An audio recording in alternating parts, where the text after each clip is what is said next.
capítulo 23, a partir do verso 33, e convido os irmãos a se colocarem de pé para esta preciosa leitura.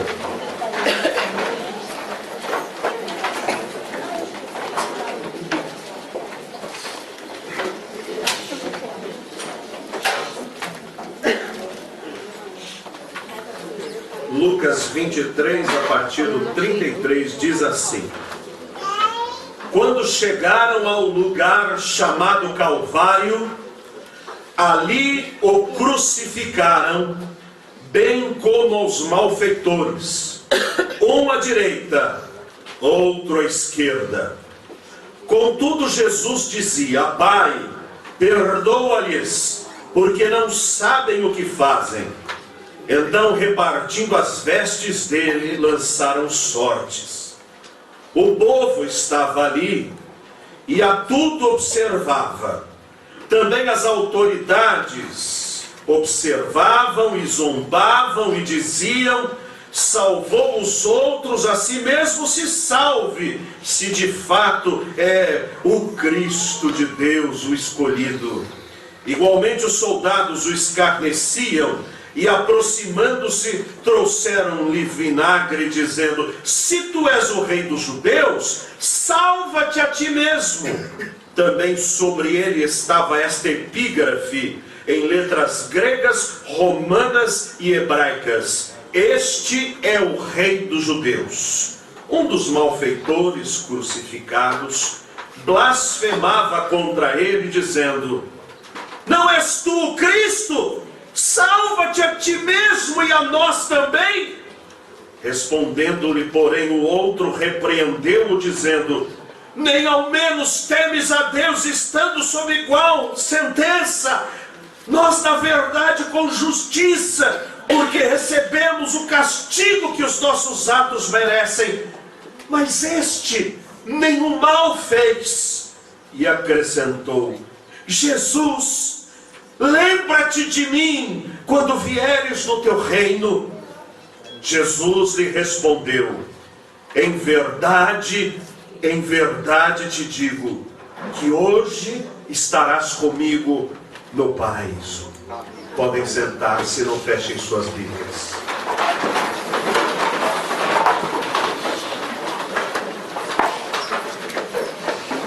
A montanha não era bonita, não. Não era um lugar para que as pessoas fizessem turismo ou tirassem fotografias comemorativas.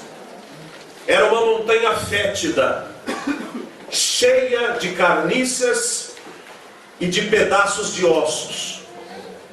Ela tinha um formato horrível, era chamada de caveira ou Gólgota. E também era assim chamada pelo fato de que costumeiramente poderiam ser encontradas ossadas esparramadas por ali. Dificilmente aquela montanha ficava um dia sem ter alguém sendo crucificado. Ela funcionava como funciona nos dias de hoje a cadeira elétrica, ou a injeção letal, ou o gás, onde os piores dos criminosos são punidos com este tipo de morte. Quem morria crucificado naqueles tempos era o pior dos piores. Era o criminoso que não tinha condições sequer de ter uma morte condigna ou que tivesse privacidade. Era considerado o lixo dos lixos. E geralmente Roma crucificava estes criminosos e não tinha público para assistir aquelas crucificações que lhes eram tão comuns, repletas de soldados, levando os criminosos, crucificando-os, e se fosse na sexta-feira, quebravam-lhe as pernas, para que não ficassem ali sofrendo até o sábado, porque naquele país o sábado não podia ser, nada poderia ser realizado ali. Então eles recolhiam os corpos e o sábado era guardado. Mas naquele dia, as coisas estavam muito diferentes. Aquela montanha feia, fétida, emblemática, estava para receber um dos momentos inesquecíveis ali vividos, e certamente o mais importante de todos, a cidade de Jerusalém vivia um burburinho, pessoas na rua, pessoas nos caminhos, algumas contra, outras a favor, a ver subindo pela estrada da montanha 3 prisioneiros. 3 prisioneiros subiam para a morte terrível. Um deles era Jesus, o Senhor da vida, o mestre dos mestres, que pregara durante 3 anos o amor e a graça de Deus e dissera: se o grão de trigo não morrer, fica ele só, mas se morrer, dá muito fruto. E ele veio para morrer. Cada um de nós aqui veio para viver, mas Jesus veio para morrer. E de repente aquela multidão toda subiu a montanha e trouxe os prisioneiros, trouxe as cruzes, e os soldados, sem piedade, sem trégua, estenderam os prisioneiros, colocaram as suas mãos naquelas madeiras horríveis, e os pregos todos cheios de infecções e grandes e sangrados, e martelaram nas mãos e nos pés dos prisioneiros. E os ergueram, madeiras iguais, pregos iguais, punição igual, mas 3 cruzes ali penduradas, com 3 prisioneiros de Roma. Mas aquelas 3 cruzes eram portas que davam para lugares tremendamente diferentes. Ali havia no meio o Senhor dos senhores, o Rei dos reis. Diz-nos o Evangelho de João, no seu capítulo 1, veio para o que era seu, porém os seus não o receberam, mas a todos quantos o receberam, deu-lhes o poder de serem feitos filhos de Deus. Ele veio para o que era seu, e os seus o levaram para a cruz, dizendo e gritando aquelas mesmas vozes, onde nos dias de hoje nós vivemos um tempo contemporâneo que se diz Vox Populi Vox Dei, a voz do povo é a voz de Deus.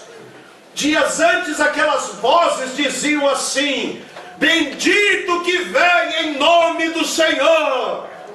E as mesmas vozes se levantaram dias depois dizendo: crucifica-o, crucifica-o, que o sangue deste justo caia sobre as nossas cabeças. Aqueles que pensam que a voz do povo é a voz de Deus deveriam consultar as páginas sacrossantas das Escrituras para saber que a voz do povo é uma voz maligna, uma voz volátil, uma voz mutante, uma voz contaminada pelo vírus do pecado, e uma voz que não é fiel. A verdadeira voz que se deve ouvir não é a voz do povo, mas é a voz de Deus, que disse a respeito deste que estava na cruz do meio: este é o meu filho amado, a ele ouvi. Do lado, um prisioneiro, criminoso, bandido. Do outro lado, outro prisioneiro, criminoso, bandido. Alguns afirmam pela tradição de se tratar de gestas e dimas, mas a palavra de Deus não traz os seus nomes. O que nós sabemos é que o seu currículo era de bandidos, marginais, condenados. E as pessoas em volta daquelas 3 cruzes a olhar para do meio. Mas uma delas, a de um bandido, que estava se remoendo em meio às dores intensas que sentia.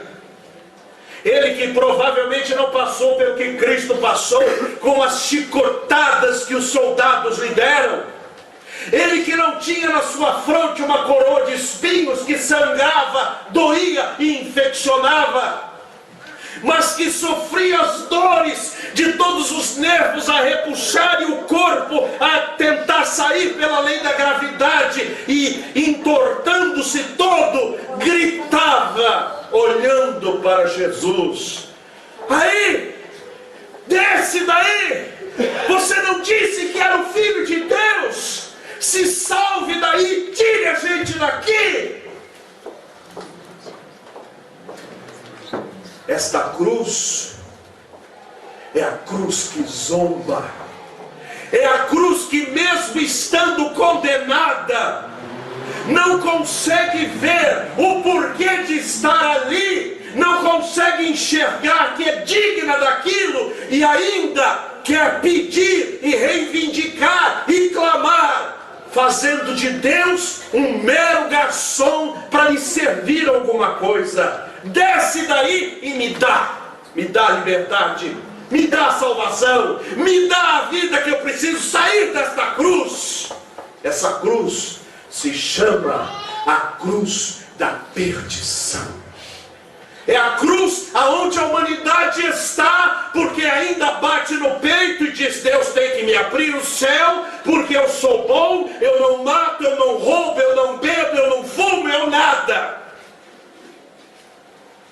É a cruz que não olha para si e para os seus atos, é a cruz que não se arrepende, que não se rende, está vendo o Filho de Deus crucificado, e ao invés de pensar nele, pensa em si.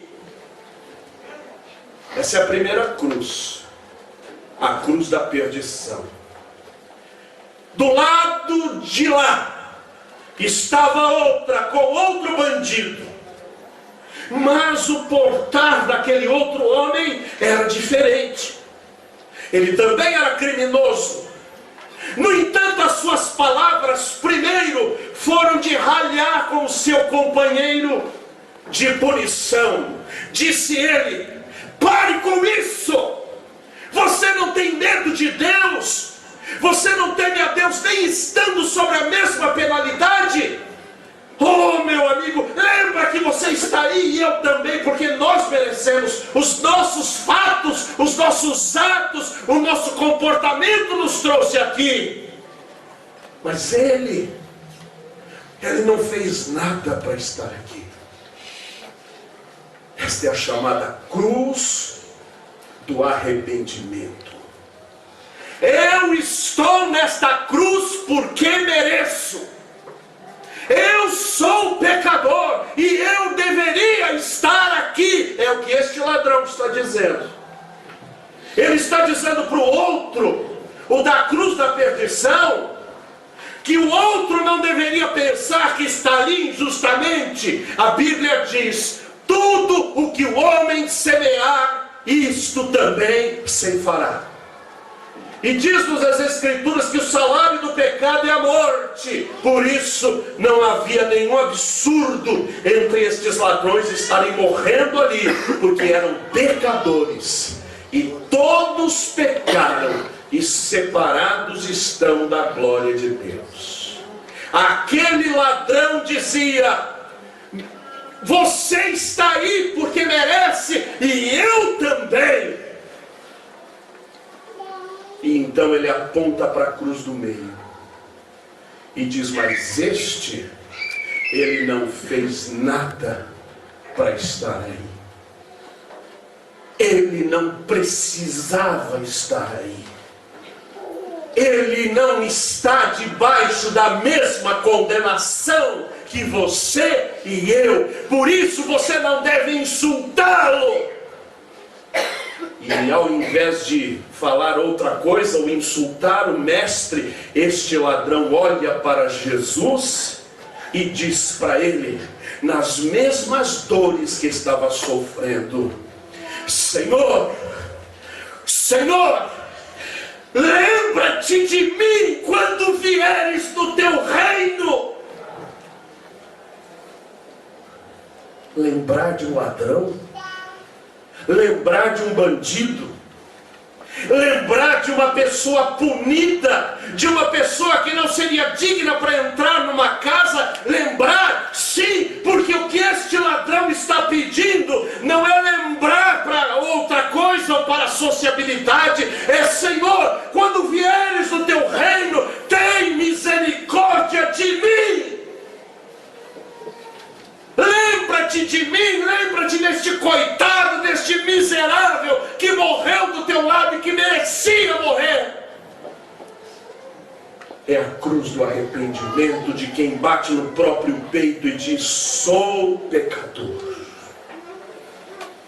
Os meus pecados me afastam do Rei. Os meus pecados me afastam de Deus. E eu preciso que o Senhor se lembre de mim com misericórdia, com compaixão, com graça. Ali na outra cruz, a cruz da perdição. Aqui na cruz deste ladrão, a cruz do arrependimento. Mas a cena do Calvário estaria absolutamente incompleta se não olhássemos para a cruz do meio, onde estava o chamado Cordeiro de Deus que tira o pecado do mundo, onde estava o único que em tudo foi tentado como qualquer um de nós, que poderia ter adulterado e não adulterou, que poderia ter mentido e não mentiu, que poderia ter iludido e não iludiu, que poderia ter se tornado um guru e não se tornou. Ali estava o Filho de Deus, que foi tentado naquele monte das tentações e disse: arrega Satanás, e disse: só o Senhor Deus adorarás. E disse: não tentarás ao Senhor teu Deus. E que teve a chance de transformar uma pedra em pão, e não transformou, porque foi fiel àquele que o designara. Ali estava o Rei dos Reis, na cruz do meio, que escutou a cruz da perdição a dizer: se o Senhor tem poder, faça alguma coisa. Esta oração não precisa de resposta, porque é uma oração da dúvida, e é uma oração que não olha para Cristo, mas olha para si. É a cruz da perdição. Agora, do outro lado, aquele outro ladrão ali dizer: lembra-te de mim quando vieres no teu reino. Poderia Jesus virar-se para ele e dizer assim: eu lembrar-me de você? Você não foi bom, você não tem méritos, você não pode entrar no meu reino, eu não permitirei. Jesus poderia ter dado várias e várias razões pelas quais ele diria: não me lembrarei. No entanto, meus irmãos, diz a Bíblia: buscar-me-eis e me encontrareis, quando me buscares de todo o coração. Jesus olha para aquele moribundo que está morrendo, como ele também está, e diz assim para ele: na verdade eu te digo, hoje mesmo estarás comigo no paraíso. Oh, meus irmãos, daquela cruz do meio, a cruz da salvação, onde aquele bandido arrependido, carente da graça de Deus, olhou para o Calvário, olhou para o Salvador, olhou para o Filho de Deus, e dele escutou a promessa: hoje, não é amanhã, hoje, não é daqui a muitos anos, hoje mesmo você estará comigo no meu reino, no paraíso. E os seus pecados?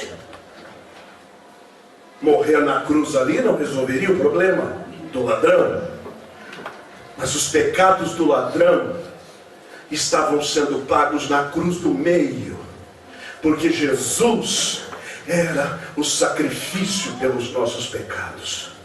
Então, quando este ladrão entrou no paraíso, certamente que o Pai pode ter dito: mas ele não pode entrar aqui. E o sangue de Jesus, e o Senhor Jesus deve ter dito: mas Pai, eu morri por ele. E então as portas do paraíso foram abertas para ele, e ele entrou na glória de Deus, e hoje está junto com Jesus, lá no céu. Os seus pecados foram pagos na cruz, e ele nada mais deve para o Senhor, porque Jesus fez esse sacrifício, Jesus pagou a pena pelos nossos pecados.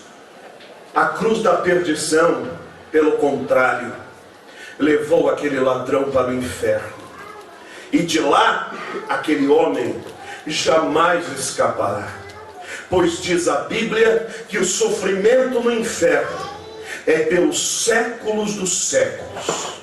E o homem da cruz do arrependimento entrou com Jesus no céu, porque se nós confessarmos o Senhor Jesus e crermos no seu santo nome, e cremos que ele não ficou apenas da morte, mas ao terceiro dia ressurgiu dos mortos, então a mesma promessa feita ao ladrão da cruz do arrependimento poderá se estender a quem quer que seja aqui nesta noite, porque a Bíblia diz que Jesus não mudou. Ele disse: eu sou o mesmo ontem, hoje e para sempre. Diz-nos a palavra de Deus: Jesus Cristo é o mesmo ontem, hoje e para sempre, e a sua salvação continua eficaz. Eu sou um exemplo disso. Cristo me salvou aos 14 anos, quando eu estava me perdendo, mesmo em tenra idade, indo para o inferno com os meus pecados. No entanto, alguém me pregou o Evangelho e me anunciou a cruz de Cristo, a cruz do Salvador. E ao invés de me portar como homem da cruz da perdição, dizendo que não precisava de Deus a não ser de suas bênçãos, reconheci o meu pecado e disse: Senhor, eu entrego hoje o meu coração para ti. E ele entrou na minha vida e mudou o meu ser e fez de mim uma nova criatura. Isso está disponível hoje aqui nesta noite, para quem quer que seja, para o jovem, para o idoso, para a mulher, para o homem, para a criança, para todos, enfim, porque a palavra de Deus está exposta. Disse o Senhor Jesus em Mateus capítulo 11, verso 28: vinde a mim todos os que estáis cansados e oprimidos, e eu vos aliviarei. Quando nós entregamos a vida para Jesus, Jesus muda o nosso coração. Jesus mudou meu pai. Meu pai, que era um homem duro, um homem violento, um homem perigoso, Jesus transformou meu pai num homem transformado de mente e de coração. E ele hoje está com Jesus, já morreu, está com Cristo. A minha mãe, uma mulher que acreditava em falsos deuses, adorava deuses que não eram aquele verdadeiro da palavra de Deus. Um dia, fritando bife, a minha mãe converteu-se a Cristo. Ela disse: e de agora em diante eu só creio no Senhor dos Senhores. Ela também está com Jesus. Mas hoje é dia de você ser a pessoa da cruz do arrependimento. E a palavra de Deus diz na boca de Jesus: aquele que me confessar diante dos homens, eu também o confessarei diante do meu Pai que está nos céus. Mas aquele que me negar diante dos homens, eu também o negarei diante do meu Pai que está nos céus. Eu quero convidar os queridos irmãos aqui presentes para fechar seus olhos. E eu quero falar ao seu coração, meu querido amigo, aqui nesta noite, que está ouvindo esta palavra, e ela está tocando o seu coração, e você está a dizer: eu não quero ser o da cruz da perdição, eu quero ser o da cruz do arrependimento, eu quero ter esta certeza que o ladrão teve, de ser lembrado por Jesus e ir para o paraíso. Você pode e deve.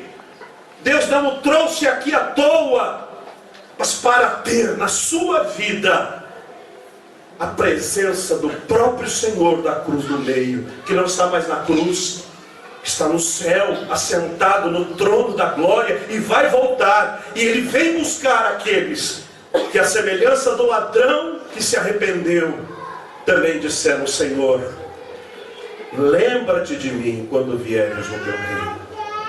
Eu quero fazer uma oração por quem nesta noite está dizendo: pregador, se isso que você está falando é verdade, eu quero ser também um homem que olha para a cruz da salvação. Eu quero dizer nesta noite: Jesus, lembra-te de mim agora, porque eu quero me aproximar de ti agora, eu quero dar o meu coração para ti agora. Eu quero orar por você. Se Deus está falando ao seu coração, eu peço, todos estão com os olhos fechados, eu peço que você erga a sua mão aí onde você está, dizendo: pregador, eu quero ser esta pessoa, eu quero olhar hoje para Jesus e também ter a vida eterna e o perdão de todos os meus pecados. Pregador, ora por mim. Se for o seu desejo, levanta a sua mão e eu quero orar por você nesta noite. Há alguém nesta noite? Deus abençoe. Mais alguém? Deus abençoe. Mais alguém? Se o Espírito Santo está falando a sua vida, faça isso. Deus te abençoe. Mais alguém? E não é para mim, não é para o pastor desta igreja, mas é para o Senhor dos senhores, o Rei dos reis, a quem você vai dizer agora: Senhor, lembra-te de mim aí no teu reino. E Ele dirá: na verdade eu te digo que hoje mesmo você estará comigo no paraíso. Quando fechar os seus olhos, você não irá para qualquer lugar, irá para onde Jesus está. Mas é preciso dizer: Senhor Jesus, eis-me aqui, eu quero que o Senhor se lembre de mim. Há mais alguém? Levanta a sua mão, eu também vou orar por você nesta noite. Deus abençoe. Há mais alguém que quer que nós oremos? Também vou orar por você. Eu vou encerrar este apelo, porque o apelo não é Deus que está precisando de nós, nós é que precisamos do Senhor. Há mais alguém? Eu vou encerrar, eu vou orar por você. Deus abençoe, Deus abençoe. Mais alguém que quer fazer isto? E eu vou encerrar este apelo, mas eu quero dar esta última chance. Pode ser que seja a sua última. Deus te abençoe. Diz assim uma canção: ao findar o labor desta vida, quando a morte ao teu lado chegar, que destino há de ter a tua alma? Qual será no futuro teu lar? Meu amigo, hoje tu tens a escolha, vida ou morte, qual vais aceitar? Amanhã pode ser muito tarde, hoje Cristo te quer libertar. Por que esperar? Pode ser a sua última chance. Há mais alguém? É a última vez e eu vou orar. Levanta a sua mão dizendo: pregador, ponha-me na sua oração, porque eu também quero isto para mim. Eu quero estar no céu junto com Jesus. E se o que você pregou é verdade, então é para lá que eu quero ir, em nome de Jesus. Muito bem, vamos ficar de pé todos nós. Se o pastor me permite chamar essas pessoas que ergueram as suas mãos para vir aqui à frente, eu quero orar por elas, por cada uma delas. Por favor, deixe o seu lugar, você que ergueu a sua mão, vem aqui. Se puder me dar aquele microfone solto que me deram naquele momento, eu agradeço.